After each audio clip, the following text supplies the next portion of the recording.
Some wounds don't bleed. They live in your chest.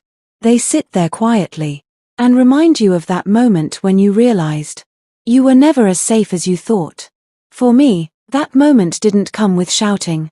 It came with smiles, polite voices, closed doors. By the time I understood what was happening, my life was already falling apart. And the worst part, no one thought I was a victim. Everyone thought I deserved it. I used to believe being a good person was protection. I stayed late. I helped without being asked. I trusted people with parts of myself I should have guarded. I thought loyalty was noticed. I thought silence meant peace. But silence, I learned, is where people plan against you. They listened to me. They watched me. They learned how I thought. And then they used it. It didn't happen all at once. First, my voice disappeared from conversations. Then my name stopped being mentioned. Then my work started showing up under someone else's credit. I tried to speak up once. Just once. That's when I understood how alone I really was. People avoided my eyes. The room felt cold. A few days later, I was called into a meeting. They said I was no longer needed. No explanation. No defense. Just a clean sentence meant to erase me. When I walked out, I didn't feel angry. I felt hollow. I went home and sat in the dark. Not crying. Not moving. Just staring at the wall. Wondering how someone could give years of their life and still be treated like nothing. That's when the thoughts got heavy. Maybe I wasn't good enough. Maybe I really was invisible. I stopped answering calls. Stopped explaining myself.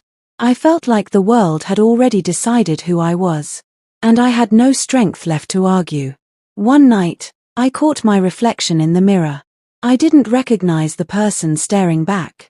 Not because I looked weak, but because I looked empty. That scared me more than failure ever could. So I made a decision no one heard. I would never let anyone have that much power over me again. Not with anger. Not with revenge. With transformation. I disappeared from everyone's life. No updates. No explanations.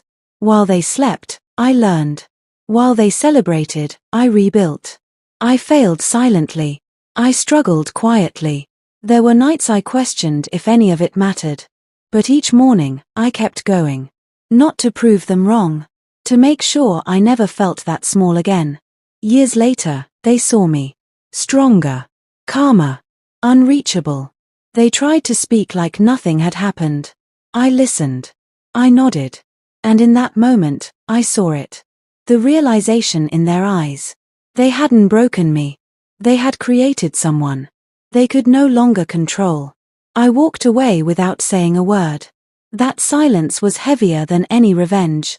If you're listening to this and you feel forgotten, betrayed, erased, understand this.